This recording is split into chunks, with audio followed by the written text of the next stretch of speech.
It is Sunday, March 30th, and it's getting pretty late with Jake Landau. Eid Mubarak to all our Muslim listeners, and happy first week of the federal election to everybody in Canada.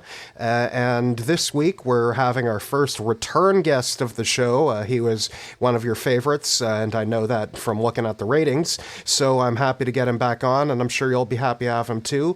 It's independent journalist and author in Edmonton, Jeremy Appel. Jeremy, welcome back to the program. Thanks for having me back so soon. Well, not too soon. I think this is episode 9, episode 10.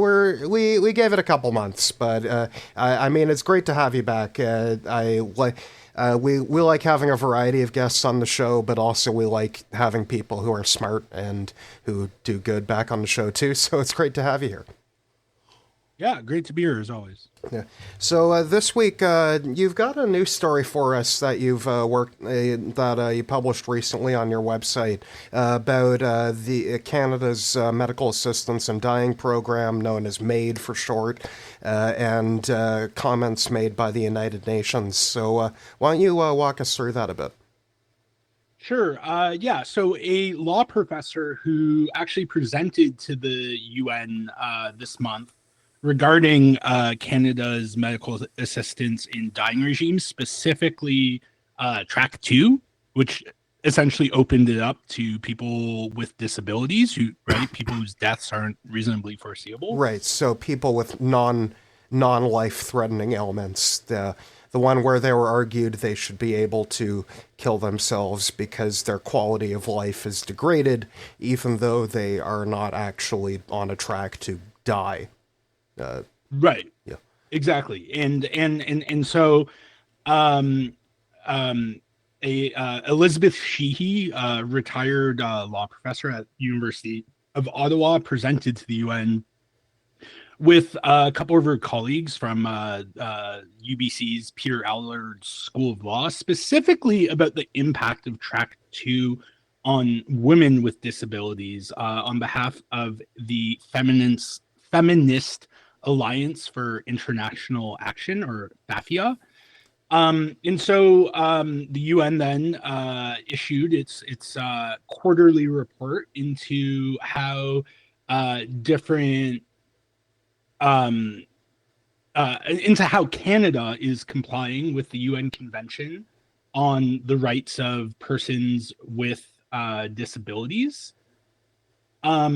It expressed its extreme concern with the decision to remove reasonable foreseeability of natural death from the MAID eligibility criteria, which happened back in 2021. It's been a while, right? We've had 4 years of disabled people having the opportunity to end their lives because they're in pain and because they're not getting sufficient support from the state. And the United Nations was quite scathing. The expansion of MAID was a result of a Quebec Superior Court decision called the Truncheon decision, which determined that the reasonable foreseeability clause in the original MAID legislation was too narrow. And as a result, it violated the equality rights of people who are near death. The committee was quite scathing in its criticism of this ruling, accusing it of adopting a negative ableist perception of the quality and value of life of persons with disabilities, including that suffering, which they have in square quotes, is intrinsic to disability rather than the fact that inequality and discrimination causing compound suffering, in scare quotes again, for persons with disabilities. And they note that Canada could have fought this at a higher court, right? Quebec Superior Court is the sort of the second lowest court in Quebec, and then there's the Court of Appeal, and then there's the Supreme Court. And the government of Canada decided not to do that and to just expand eligibility for MAID. Tim Stainton, the director of the Canadian Institute for Inclusion and Citizenship at UBC, called the expansion of MAID, the creation of this second track for it, probably the biggest existential threat to disabled people since the Nazis program in Germany in the 1930s. That's a bold claim. That is a bold claim. And again, I mean, there are other countries that have legalized MAID, particularly in Europe, and they have. So it's a team effort to be like the Nazis. Well, no, but my point is that these other countries have far more safeguards against the program essentially being used by people who are disabled and being offered to people who are disabled because they're not, because disability funding, I'm sure, in Alberta, I know, is incredibly meager. I'm sure it's not much better in Ontario. Not particularly. There was an election with 4 parties, and 3 parties said they would raise disability payments to be survivable, and 1 party said they wouldn't, and the party that said they wouldn't won the election. So Ontario doesn't seem to be particularly kind to disabled Canadians. Yeah. And I think that's just across the board, right? It's just, I think it's out of sight, out of mind. So when essential social services are on the chopping block, I think it's people with disabilities who are often on the front line because a lot of people who don't know people with, severe disabilities or don't know them well, can't really relate to that. It's not tangible to them, right? And so, but in countries like Belgium and the Netherlands in particular, doctors are required to exhaust all treatment alternatives before they offer MAID, which isn't the case in Canada. Which would seem like a pretty basic requirement, that you try all the ways to treat something before you say, oh, we're out of options, you gotta die. Like...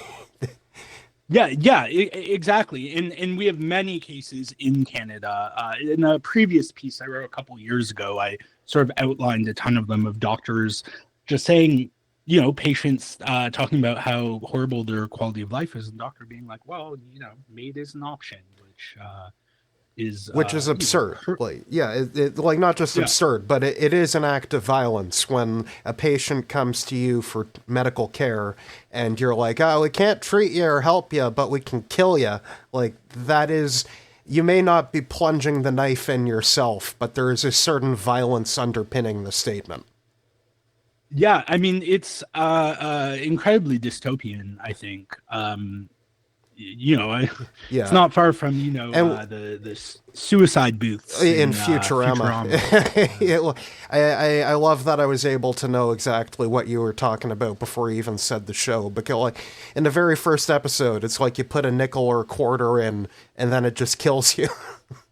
Right, and also in Belgium and Netherlands, they have monthly commissions to review any potentially troubling cases of MAID where it's someone who had other options, which takes it very seriously. Right. I mean, monthly, and I assume they still will have their own flaws in their systems, but it seems they're at least trying a bit harder.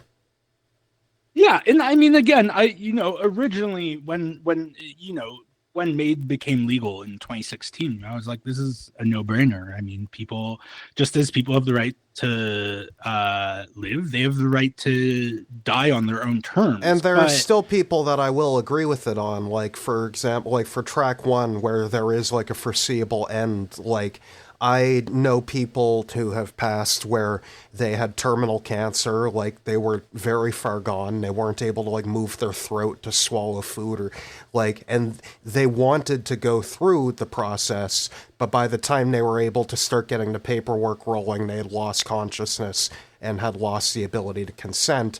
So this is part of what really concerns me, is how so many people can have like completely 180 like different experiences with the same system. Yeah, and also just one more example from elsewhere in the world. In Victoria, the Australian province, not the Canadian city, doctors are actually not allowed to bring up MAID. It has to be the patient that asks about it, which would, in a lot of the examples you see from Canada, That, those would have been yeah, illegal. that would be a in very simple Victoria. fix, and there's a very easy way to enforce that. Like, because if, like, your patient ever has their phone recording while they're in a meeting with you, and you propose that to them, then you're going to lose your license.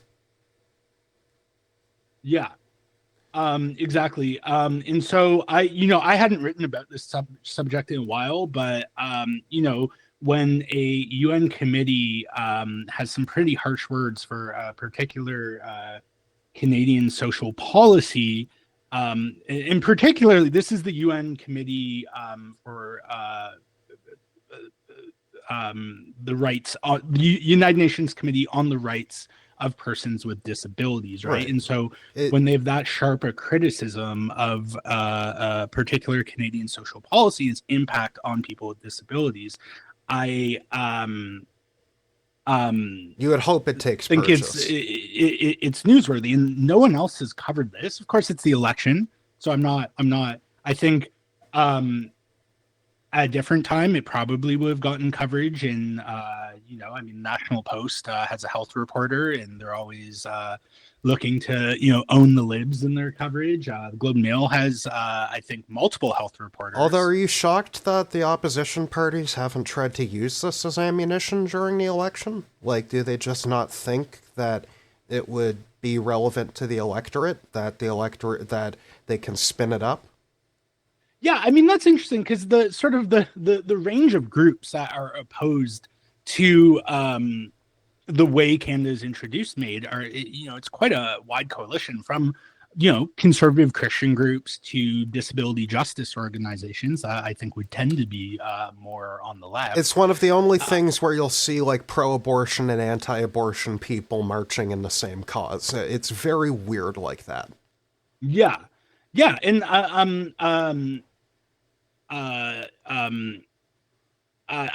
know that the Conservatives have, prior to the election campaign, said that if they're elected, they will reverse Track 2 MAID, and then, of course, the planned expansion of Track 2 to people with mental illness, which opens up a whole other can of worms, especially when our mental health care system is mostly privatized. To their slight credit, I haven't heard the NDP say anything on this. I know a lot of disability rights activists who have been involved with the NDP in the past are very critical of the NDP's approach to these issues.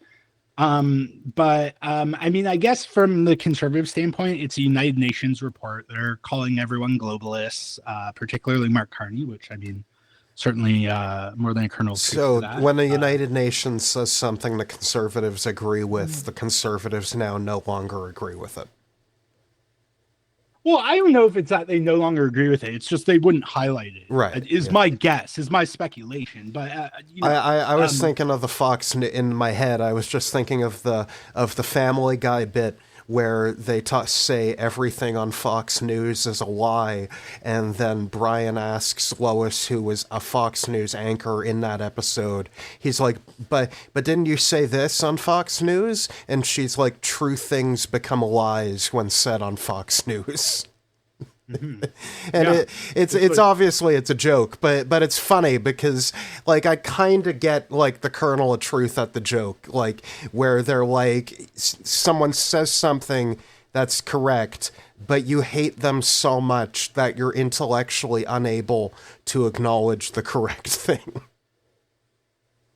Yeah, and also another aspect I think that is often overlooked in all of these policy discussions is the committee brought up how Indigenous peoples, and particularly Indigenous people with disabilities and those who live off reserve, weren't specifically consulted on this policy, and they might have a whole other perspective on that was simply not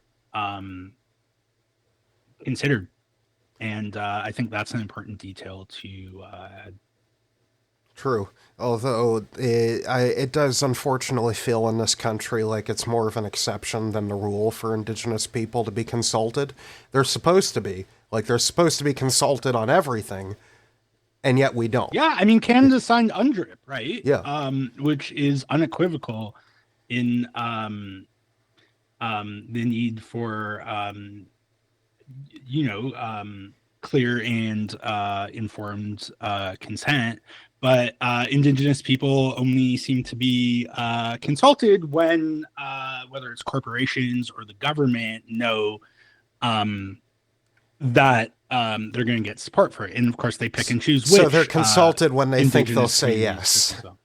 Yeah, and you see that on resource projects, right? Oh. All the time. I mean, with Wet'suwet'en is a good example because you have the hereditary leadership who actually have the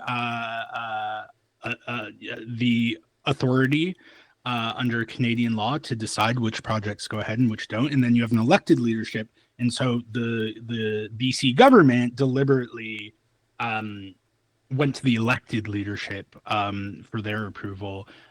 Because the hereditary leadership was against it for very deep-seated, I think, spiritual and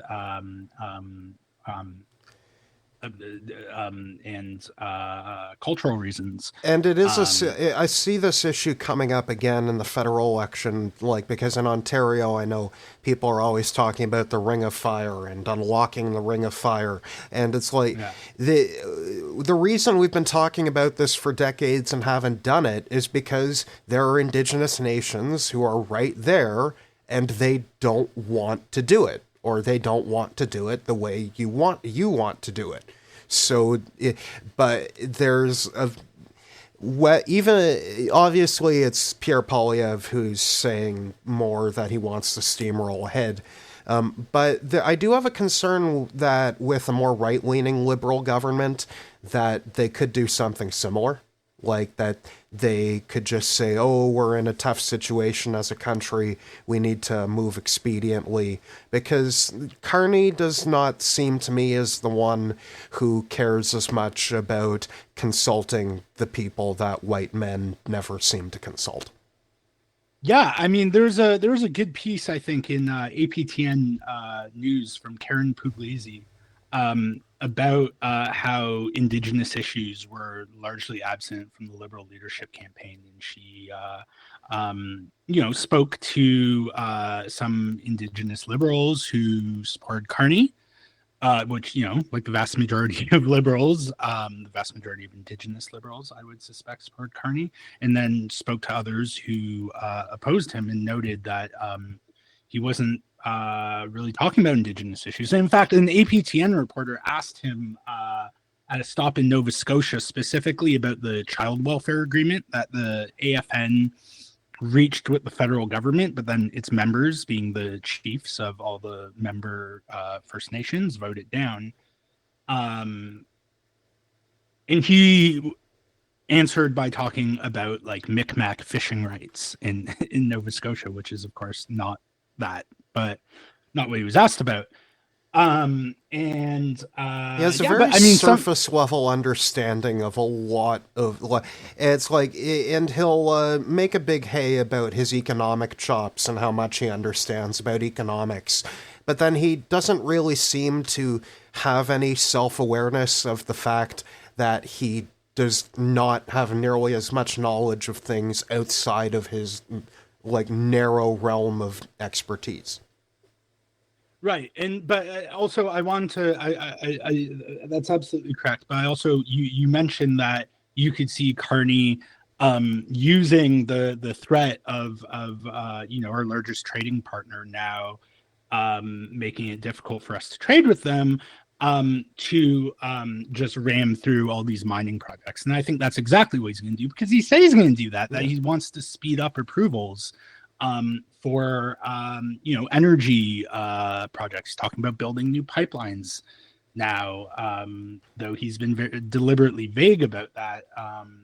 He's a guy who knows that we need to keep a lot of our oil in the ground if we want to meet our climate commitments, because he's endorsed UN reports saying there seems to be a weird understanding that's been reached by all the parties and by a lot of the public, an understanding I do not share and that I do not wish to take part in, that the environmental crisis, the climate crisis, which is causing increasing natural disasters every year, which is burning and flooding our coasts already and causing them to become uninsurable, and is the reason the Insurance Bureau of Canada that I worked for once upon a time is running all these television ads now.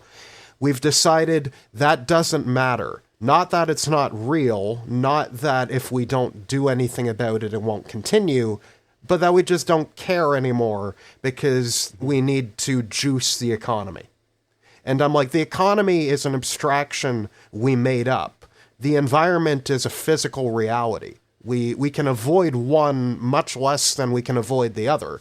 The economy we can change. We cannot change the reality of the climate unless we remove carbon. Yeah. And, but, you know, I think Carney subscribes to a version of this prosperity first neoliberal ideology that Pierre Poilievre also subscribes to. And that's why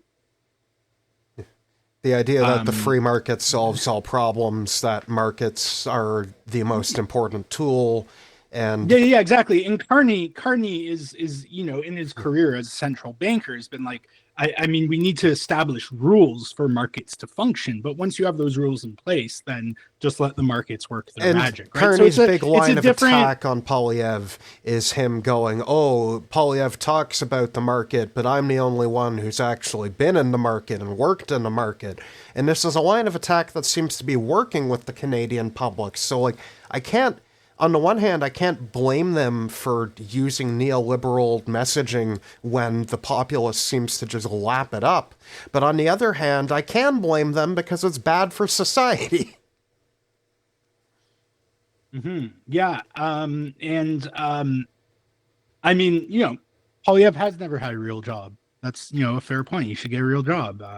I mean, you could argue Carney's never had a real job either, but it's a bit of you'd have to do. I would argue that an MP actually works harder than Carney did as either a Bank of Canada governor or as a vice president or chair at Brookfield or Goldman Sachs. Like, I mean, a good MP at least. I know we're pretty skeptical of politicians and career politicians, but I do think that when you actually do the job right, when you're at least trying to be a good politician, a good representative, a good elected official, that you do have to put in more time and more effort than most of these C-suite private sector roles that pay a lot more money. Yeah, I mean, I would say so. I mean, my member of parliament, prior to the election and my riding getting swallowed by the riding north of it, was Heather McPherson. And I mean, she's always out in the community and meeting with people and going to events and making her presence known. And I do think she is a very hard worker.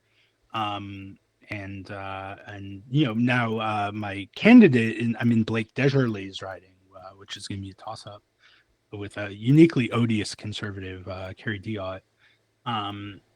And he's also, I mean, he's been hitting the doors for weeks. I mean, he's been working his ass off. And I mean, we don't even have a Liberal candidate yet in our riding. I imagine they'll find someone to be a sacrificial candidate, though I think they would be smart not to, and to let the NDP let Blake win.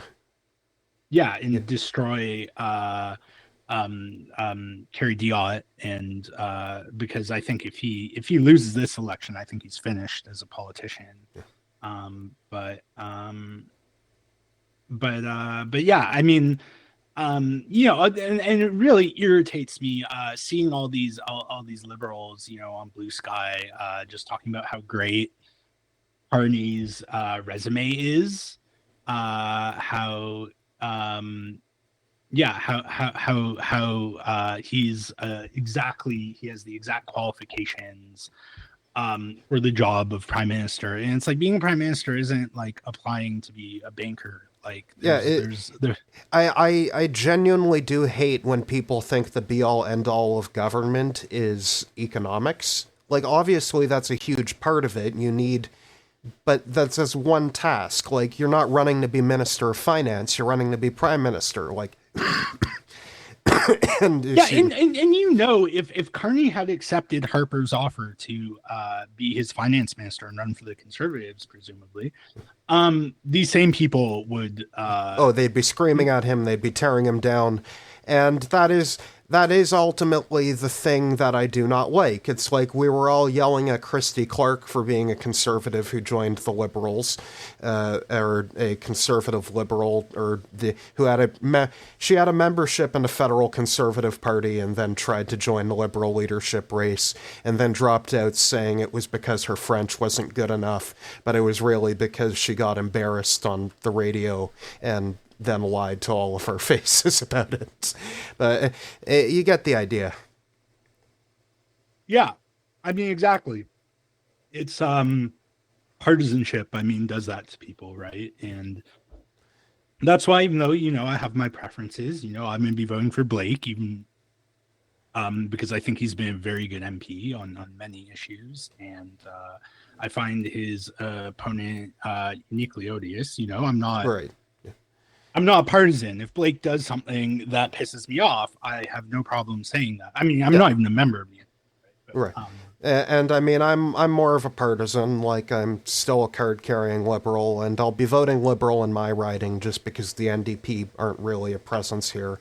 And also because I'm in Don Valley West, I've got Rob Oliphant. I like him. Like, he's a pretty good voice in the foreign policy issues I care about.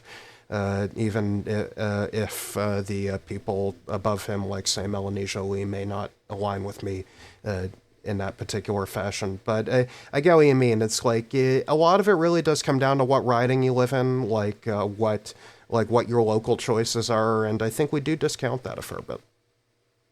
Mm-hmm.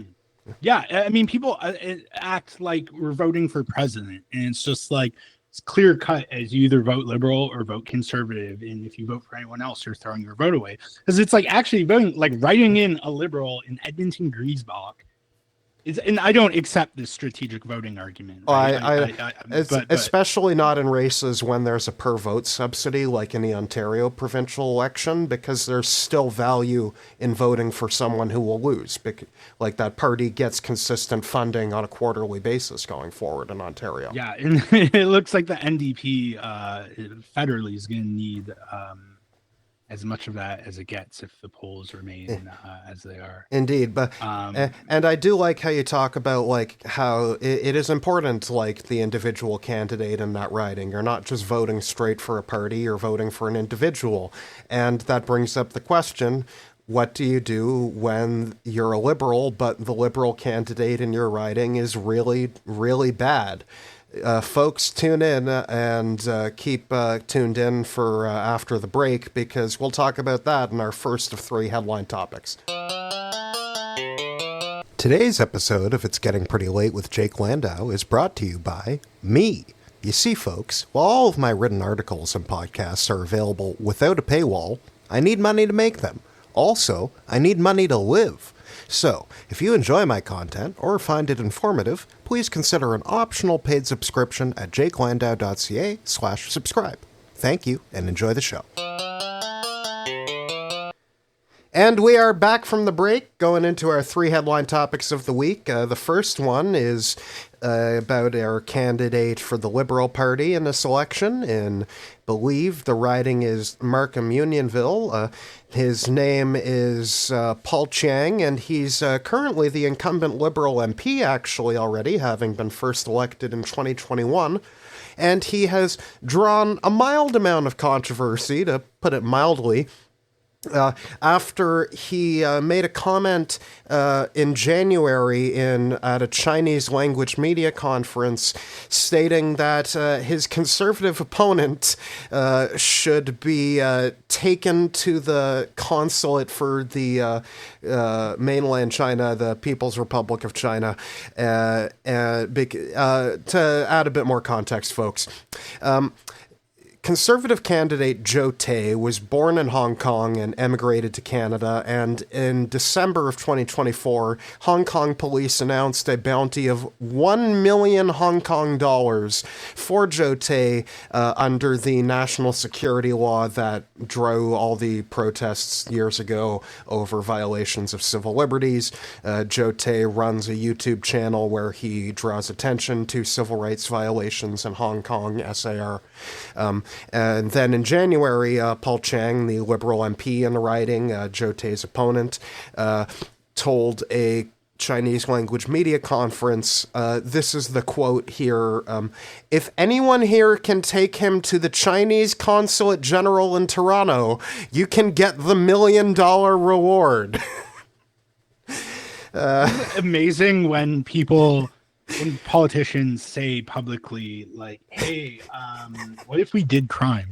Yeah. Now, I had one friend of mine who's Chinese told me that it might have been just an instance of dark humor, which, maybe we'll give that benefit of the doubt, or maybe not. Nonetheless, don't make that joke if you're a sitting MP at a media conference.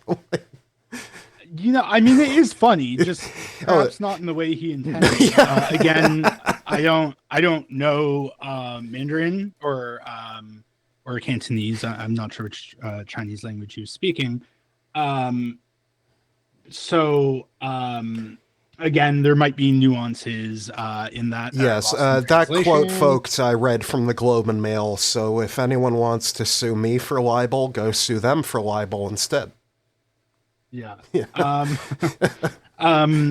I believe, right. I mean, this forum he was speaking at was hosted by Ming Pao, right? Which is like the biggest Chinese language media. Yeah, this was not a small conference. This was so that's what I find puzzling about this is saying it when clearly, I mean, people are going to listen. The conservatives, I know under Kenny, if you read Paul Wells's book on the Harper years, the long run prime minister, he talks about having a deliberate strategy of, engaging with and following these ethnocultural media outlets like Ming Pao, he names specifically. I believe a lot of Chinese Jason Kenney also did this to an extent. I think you wrote about it in your book.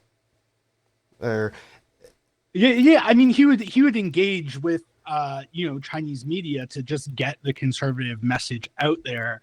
I don't, in his slight defense, I don't think he was, defending the PR. I don't think he was saying. Oh no, I don't even mean it in a bad way. Just in having an explicit strategy to just say, hey, this is important media that targets a notable voter group, and perhaps we should engage with them, and you get the idea. Yeah, exactly. So it is, but my point is the conservatives are, I mean, there are a lot of Chinese Canadian conservatives who certainly consume Ming Pao, and they're obviously going to see that. So it sort of boggles the mind that he would say something like that. It's like when my grandmother would say something in Yiddish, or thinking that people wouldn't hear, and I'm like, there are other Jews, right? Yeah, that's why my grandparents didn't teach my parents Yiddish. Yeah, we also, and correct me if I missed this in reading the article the first time, but we don't know exactly why China has a bounty on the conservative candidate's head. And they don't need to particularly give much of a reason. They can just say he's fallen out of favor with the father of nations.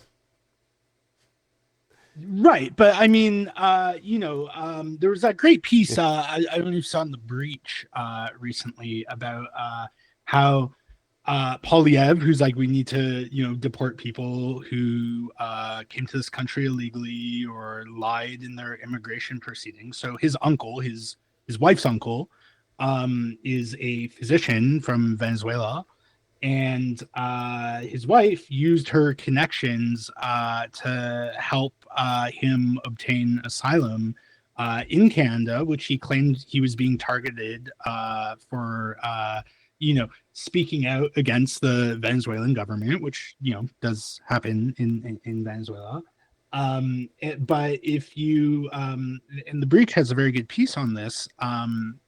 But they looked at the records from this. I mean, this was a big case in Venezuela. It went to the Supreme Court, and he wasn't being accused of anything to do with crimes against the state or anything of that sort, or subverting the Bolivarian revolution. It was that he was a psychiatrist, and he's accused of helping someone escape from prison. Right. So again, people just a mild. Just a mild case of jailbreak. Yeah, and I mean, I guess he would probably argue that it was trumped up because of his opposition to the government, but again, that's for immigration officials to determine. Of course, the IRB is a mess, and you don't have to be a judge to be an adjudicator on the IRB. So different adjudicators operate according to different funny criteria. how but my both point federally is and provincially they do this be, thing where they make tribunals so you don't need to hire a judge. Yeah, I mean, just because an adversarial government says something about a citizen of theirs doesn't necessarily mean it's a lie, right? Not everything you know what I mean? Yeah, it's like we said earlier, just because someone you don't like says something, if it's true, it's still true. Yeah. And with that said, I don't want to make it sound like I'm endorsing putting bounties on Chinese Canadians' heads. I'm just saying that I think that there is some context to this case that we might be missing. True, and it would be helpful to actually have more details on what he's alleged to have done. Of course, only China can do that, so here we are. But if you're listening, China, President Xi, help a bro out. Yeah, but overall, for our no prize question of the week, Jeremy, do you think that political candidates should endorse their opponents being forcibly taken to consulates where bounties have been placed on them? Since we are recording, no, absolutely not. Congratulations, you have won the no prize of the week for pointing out the obvious. Your prize is smug self-satisfaction. Yeah, I mean, it's probably not good optics. Yeah. That's what I would say. I think it's probably not a great idea. Typically, people who can beat their opponent in a fair election don't need to have them arrested. As President Erdogan of Turkey could tell us all right now. Mm-hmm. Anyways, moving on to our next topic of the day. Danielle Smith is insisting that she is not a traitor and is definitely not trying to make Alberta separate. Jeremy, why don't you fill us in a bit more on the activities of Danielle Smith in this federal election? Oh man, where to start? So I guess, I mean, since really Trump made it clear that he was very serious about tariffs and trying to pressure Canada economically into joining the U.S. as some sort of protectorate, or I mean, he says 51st state, but I don't think it would be quite that, because then you'd have another. We're not getting the vote. Yeah, I don't think he's going to let the existing 50 states vote. Yeah, but Smith has taken an extraordinarily conciliatory approach to the Trump administration. I mean, from the outset, while Trudeau and the premiers were trying to work on some sort of unified approach to retaliating against the tariffs that kept getting threatened and then slowly imposed. She was going to Mar-a-Lago, hanging out with Trump and Kevin O'Leary. And I mean, Kevin O'Leary is openly saying that Canada should be part of America. She's been going on Breitbart and other far right wing U.S. Media, which I mean, you can make the case that, well, you're trying to convince Donald Trump of something, you need to go where he's listening, right? Doug Ford, why on Fox News, right? Breitbart, I think it's a bit different. And again, and recently, just this past week, she spoke at a fundraiser for PragerU, traveling with public dollars to go to a fundraiser for PragerU to speak with Ben Shapiro. It's a $1,500 US. And for clarity to folks listening at home, when you hear PragerU in the United States, they're not an actual university. They're just a YouTube channel that pumps out right-wing content made by Dennis Prager, who is a conservative media personality in the United States. But part of that name does give the false implication to some people that this is some sort of academic institution. Yeah, and if you want to know what kind of guy Dennis Prager is, you should Google Dennis Prager wife sex to see interesting what he thinks of when your wife doesn't want to have sex with you, what could happen. Okay. So she's been doing this, and then someone it was unclear to me precisely whom. It might have been the journalist in Alberta, and so if you are the journalist in Alberta who unearthed this, and I'm not acknowledging you, I'm sorry. I just saw it in my feed, and it was a thing. But they found an interview she did with Breitbart back in January, saying that, sort of boasting that she told Trump, hey, lay off the tariffs until at least after the election, because the tariffs are helping the liberals in the election, and you'd much rather have she went on the Polyev news and explicitly said that she asked a foreign government to change their policy towards Canada with the explicit purpose of trying to influence how the election would turn out. Yeah, isn't that interesting? It's kind of and the only reason it's not previous story and the only reason it's not a criminal act right now is because there has been a law passed to regulate that behavior outside of a writ period. However, while the law has been passed, it has not yet come into force, and because she did it in that exact period of time, Elections Canada has said she's technically violated no law. Right.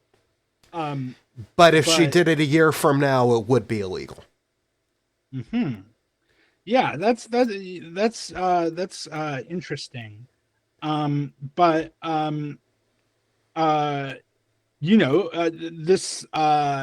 This is not helping the federal conservatives. I mean, Smith in Alberta is facing her own set of scandals now that I think she will overcome with ease, because there's enough layers of responsibility below her that she can, if she wants to, just blame bureaucrats or blame her health minister. You're referring to the Alberta Health Service scandal. Yeah, exactly. But this, I mean, this is going to hurt the federal conservatives in the election. I mean, already, Carney is calling Polyev a MAGA guy, and is framing him as someone who would be Trump's poodle. And understandably so. And this, doesn't combat that perception. And now Polyev's going around saying Canada first, which of course is very similar to a Trump slogan, and which is very similar to a 1930s,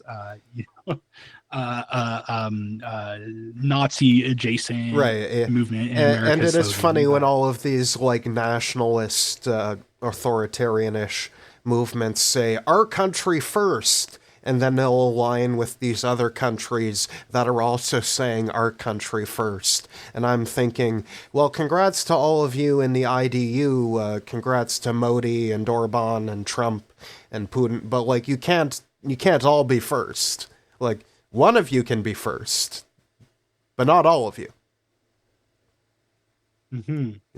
Yeah, and so and so Smith's been doing this for a while, right?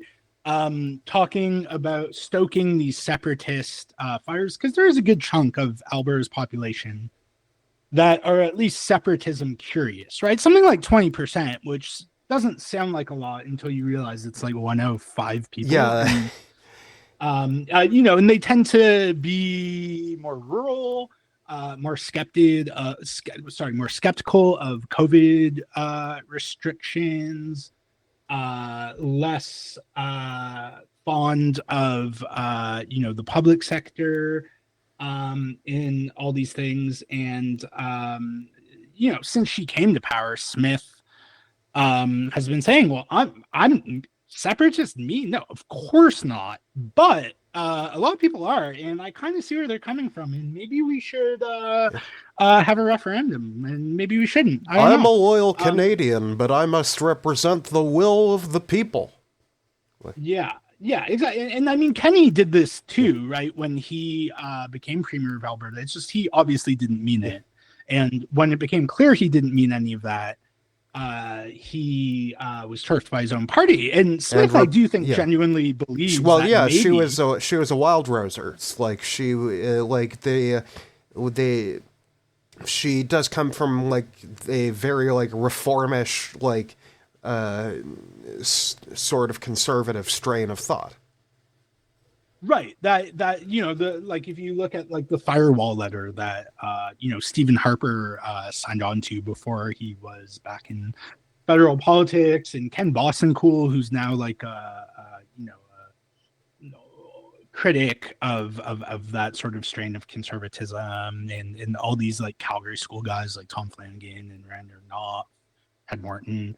That was they wrote to the premier then, Ralph Klein, saying that you need to build a firewall between Alberta and the rest of Canada, and do these sorts of things like introduce Alberta's own income tax collection, for example, or its own police force and its own pension plan, and these types of things to sort of insulate Alberta. Take control over basic machinery of government, not explicitly saying you are planning to separate, but with the idea that it would make separation easier in the future.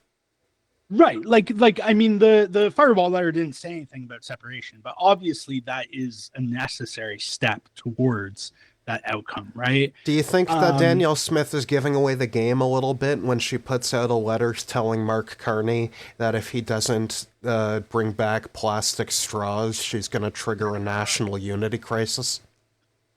Yeah, I mean, which is not an and exaggeration. I need people at home to understand. That was not her only demand in the list, but this was one of the demands she made. Yeah. Yeah, no, she does not like paper straws. That's for sure. Again, at the PragerU event, Jeff Dembicki from DSmog got a recording of it, which he reported for DSmog as well as Canada's National Observer. They sort of jointly published it. And Ben Shapiro, was talking about how we need to build a movement of like-minded leaders in Canada and the US, as if no one has thought about that before, like say Jason Kenney. Or Jordan Smith. Peterson, like you've got your like-minded Canadians already, Ben. Right, like his like Alliance for Responsible Citizenship, which is, I mean, even more international in scope. But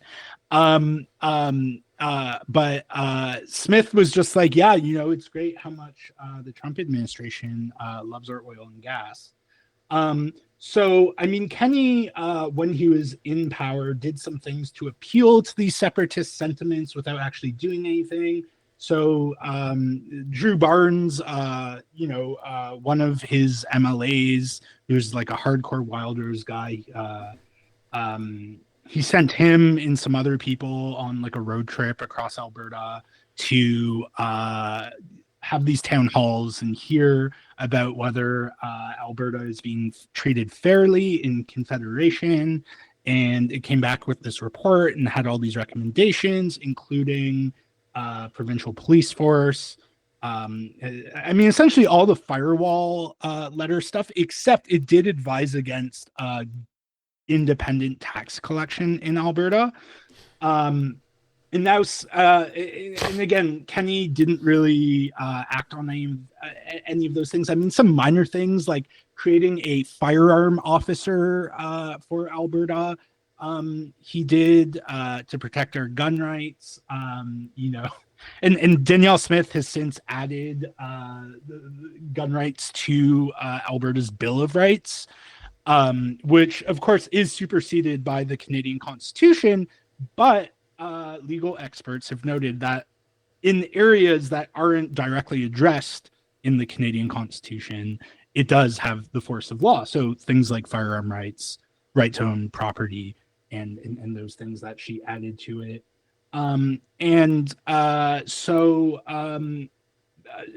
Basically, I mean, her election was part of it was these COVID grievances about lockdowns, which Alberta never really had, and mask mandates, which at least Calgary and Edmonton had,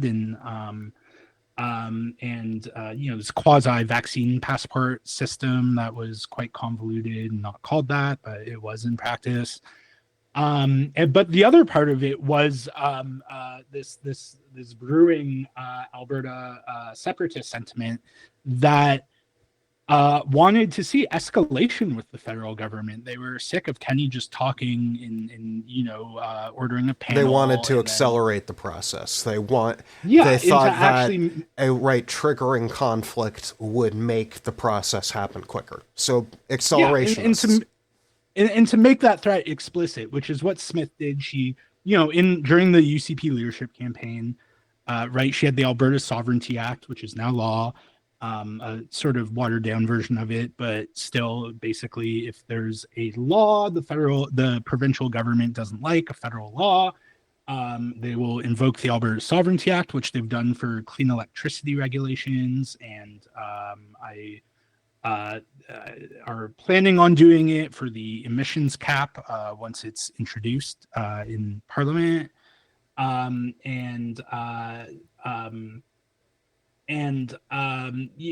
Smith was explicit that this is like Canada's last chance to keep Alberta in Confederation. So there is this need, her political career is really rooted in this need to continue escalation with the federal government. So now she's saying, well, maybe we should have a referendum. Also not saying we should, just maybe we should. And maybe, because some people want that, and I'm not taking a side, but and meanwhile, you have two conservative MPs, the Medicine Hat News reported last week, who are, sorry, I said former conservative MPs, right? Sure, yeah. Former. Yeah, I just wanted, there's no one, I mean, as much as I hate Medicine Hat's conservative MP, he's not openly calling for separatism. Yeah, not the current one, MPs, the former one. Are calling for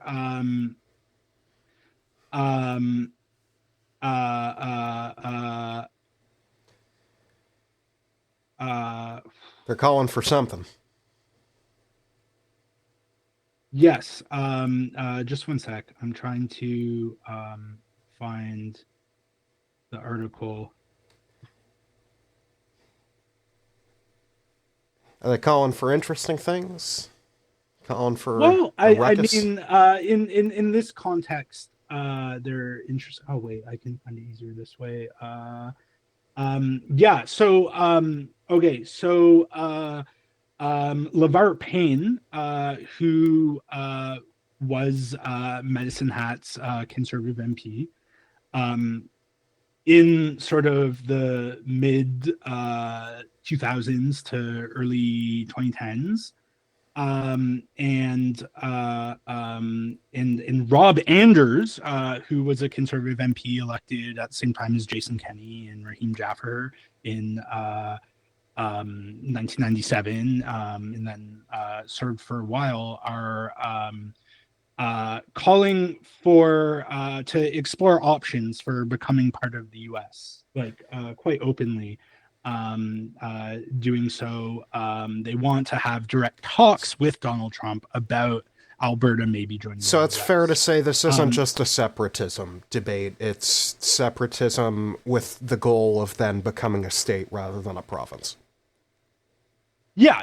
I mean, and I mean, the leader of the sort of Wexit movement that sort of emerged around the time I moved to Alberta, Peter Downing, several years ago, he openly admitted, he's like, yeah, of course, there's the goal is for us to become a U.S. state. Like, what, you thought we just wanted to be independent? Again, I mean, Rob Anders, I mean, total crackpot. LeVar Payne, I mean, has been.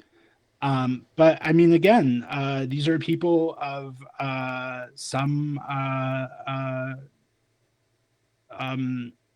legitimacy. I mean, they were elected members of the House of Commons at some point. Right. Yeah. They're former members of Parliament. They had legitimacy as elected officials, and they're calling for Alberta to separate and join the United States. That is a very severe, very concerning development. Mm-hmm. Indeed. Yeah. And so, again, Danielle Smith doing this thing where it's like, no, I'm not stoking separatism talk. I am just serving as an outlet for separatist talk, to be charitable. I'm not stoking it. I'm just stoking it by proxy. Well, I'm the proxy for people stoking it, but also I'm not. You're choosing. You get the idea. Like she is. She is stoking separatism talk. She has asked a foreign government to take actions to direct the results of the Canadian federal election.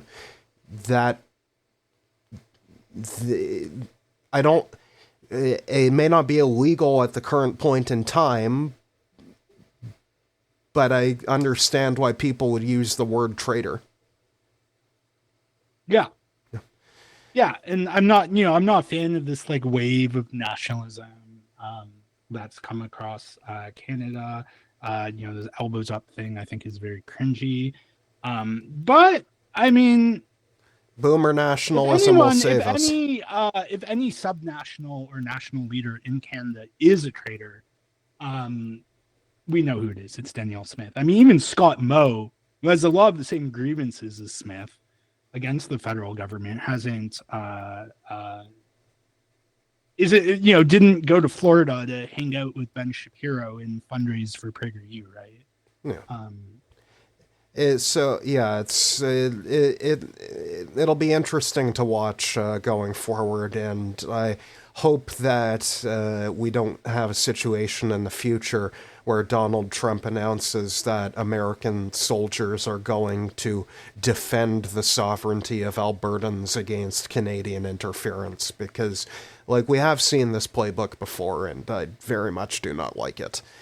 Moving on to our final topic of today's discussion, and as you folks know, each week we focus on a story of more local importance, and this one is local to Winnipeg and Manitoba, but it's also been a story that has caught the attention of the entire country, and it is the missing and murdered Indigenous women, the 4 First Nations women who are believed to be buried at the Brady Road landfill in Winnipeg, Manitoba.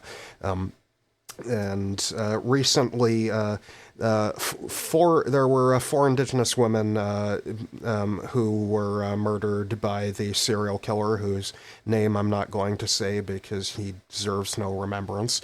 And out of the 4 women, there was Morgan Harris, Mercedes Myron, Rebecca Contois, but the 4th had not yet been identified, and for years she had been known by the community as Mashkode Bizhiki'ikwe, and recently using DNA evidence, although her body hasn't yet been found in the landfill, DNA evidence was able to be obtained using information provided by the killer, which has identified her as Ashley Shingoose. And recently there was a fire ceremony where Ashley's parents, Albert and Teresa, announced that they wish for their daughter to continue to be known as Mashkode Bizhiki'ikwe, which translates to Buffalo Woman, because the symbol that she became for missing and murdered Indigenous women across the country, and the way in which they have been ignored, and it's obviously, it's a very difficult subject. It's a very hard one to talk about, not just because of the cruelty and the tragedy of it, but also because I think Canadians really don't want to admit how we've created the situation for this to happen, where we've had the inquiry over missing and murdered Indigenous women and girls. There have been requests for an inquiry over why the Conservative government of Manitoba refused to search the landfill, and why it took an election and the incoming NDP government under now Premier Wab Kinew to actually search it. But there are a lot of questions over why our society created a situation where this can happen, where we simply ignore when Indigenous women are murdered, when they are abused, and you get the idea. This has become a symbol, not because it's the only incident in this country like this, not even close, but people have sort of been forced to reckon with the fact that it happens because we've turned a blind eye to it. These murders are not investigated because the police refuse to investigate it. And I guess my question is, what made this situation different? What made Canadians across the country care about this murder, this series of murders, when they haven't about other Indigenous women and girls before? Yeah, that's a very good question. I think just to start, it's interesting because you remember the former PC government in Manitoba, and the police said, "Oh no, it was impossible. Searching this landfill would be a waste of money, and we're not going to get any answers." And so that has been proven. And I remember when they called it a waste of money, all I could think in my head was, you've put an exact dollar value on human life. Mm-hmm. Yeah. Precisely. And so what's different this time? I think that part of it, I think, was a gross political miscalculation by Heather Stephenson in the Manitoba PCs to decide to campaign for re-election on the corpses of these murdered Indigenous women, and to really gloat about the fact that they're not going to fund a search for their bodies. And the political stars align such that the NDP leader Wab Kinew is well-known Indigenous advocate, who's of course himself Indigenous, and he was able to seize on this and say, no, we are going to fund this search. If any candidate was we need the to right at least one, try to find these bodies. If any candidate was the right one to challenge them on that, it would be Wab. It would. Yeah. And I think he, masterfully handled it. And so I think politically, those were the key differences. Also, a willingness to stand up to the police and say, no, actually, you're wrong. this can be found, and and obviously the province doesn't direct the police what to do, Right, but yeah. they're like, okay, we're going to fund this. And it's funny you say that, because I was just about to mention how a lot of the time left-wing parties, progressive politicians are told you can't tell the police how to do their jobs. No, you can. You can't tell them to go and arrest a specific person or prosecute a specific person, but the civilian government absolutely is supposed to have control over law enforcement. Like, you cannot just have a group of people with guns beholden to nobody but themselves. That's absurd. Right, and that's why there are, police oversight bodies that are, profoundly flawed. Like the Edmonton Police Commission here, I mean, doesn't, if anything, makes police less accountable. I know in Mississauga, Ontario, the mayor left the police board for the city because she said she wasn't allowed to criticize or disagree with the proposed budget. And she's the mayor of the city. Yeah, exactly. And I mean, that happened in Calgary as well, with city councillor Courtney Walcott, who's not running for re-election, who's, sort of a local teacher and was a, sort of defund to fund activist who advocated taking money out of police budget that is always increasing and giving it to some of the social services that are always getting cut. Which never happened. But he also he was on the police commission too, because it was like, okay, I can at least hold the police accountable from this role. And no, you can't. He soon learned that he cannot. And same in Calgary with Heather Campbell, a black woman. Courtney Walcott is also a black person who did the same, and she was like a civilian commissioner, and she left the commission as well because. Again, it's look just, no further in Toronto. You had Police Chief Mark Saunders, who was the first black chief of police in the history of the city of Toronto, and then he had to resign in disgrace after a report revealed that the police were using violent force against black people disproportionately. Just putting a black person on the board or in a position of authority does not change the bigotry that can be laid throughout the entire system, especially if they don't make a concerted effort to outroot that bigotry. Mm-hmm. And and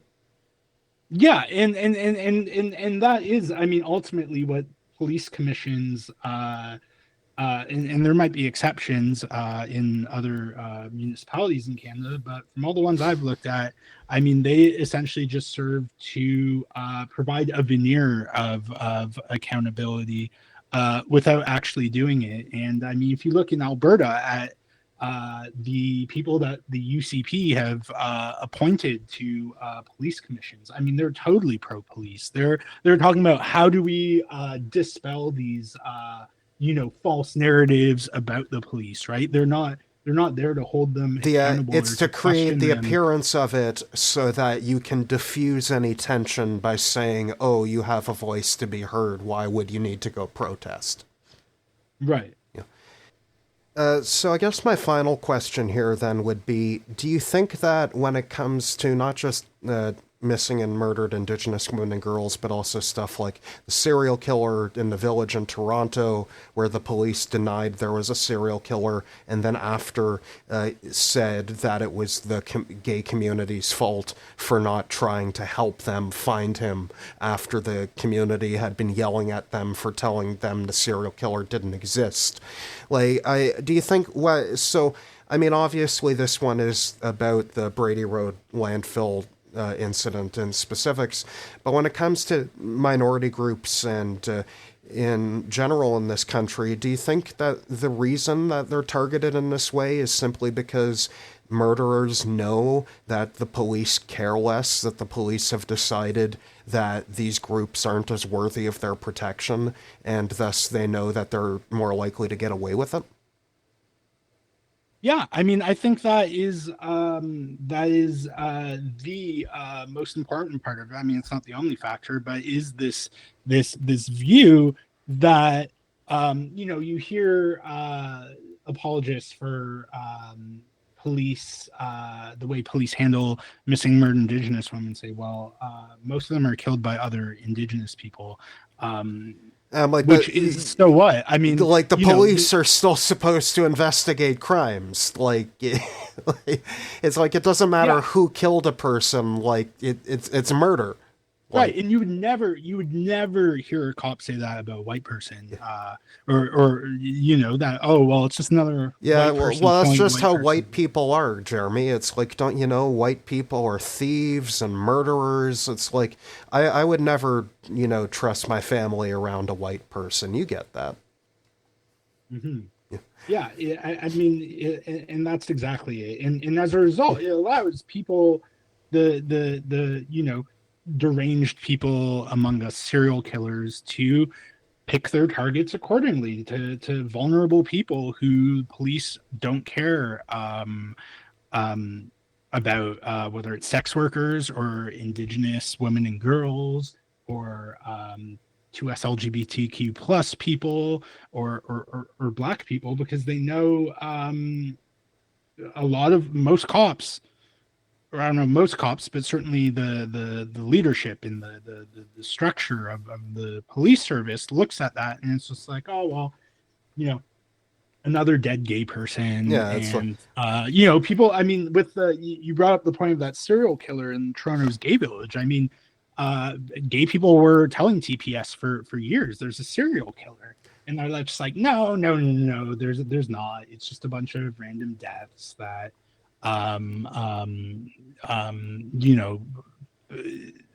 we're not going to look into with any seriousness, and this is what happens again and again and again and again. And I guess ultimately this is why I'm like, obviously I understand why, like, Indigenous people are asking for an inquiry in Manitoba around why the Brady Road landfill wasn't searched, but I feel like we know the answer. The police and the PC government were racists who didn't care. Yeah, and they were supported by the PC government, and there's when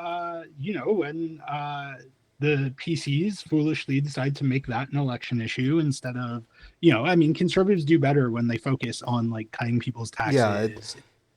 Yeah, they don't seem to understand that in Canada the social conservatism is a lot less popular. Right. Yeah. This tough on crime. I mean, Harper did have some success with that, and Polyev is clearly trying to. But it has to be shaped in a more centrist way. Like, oh, I want safe communities and playgrounds for kids. Like when Harper started to dip into the barbaric cultural practices, that's when he hit the end of his road. Right, exactly, because you want something that, right, like a lot of newcomers to Canada also want to see. Greater penalties for certain crimes, for better or for worse. I remember the ads once the you conservatives start targeting them, like, but once you start targeting them and saying that they're barbaric and that they're coming to this country to impose Sharia law, or gloating that you are not going to search a landfill. Once the mask comes off, people are like, oh, like, I may be a conservative, but you're actually just a terrible human being. Yeah. Well, food for thought. Hopefully, her remains will be found soon. Hopefully, the Brady Road landfill search will be complete.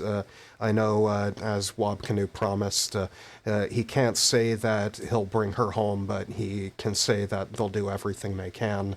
And I know I've made my criticisms of Wabkanu in the past, but on this particular issue, I certainly can't do anything but praise him for doing right by those families.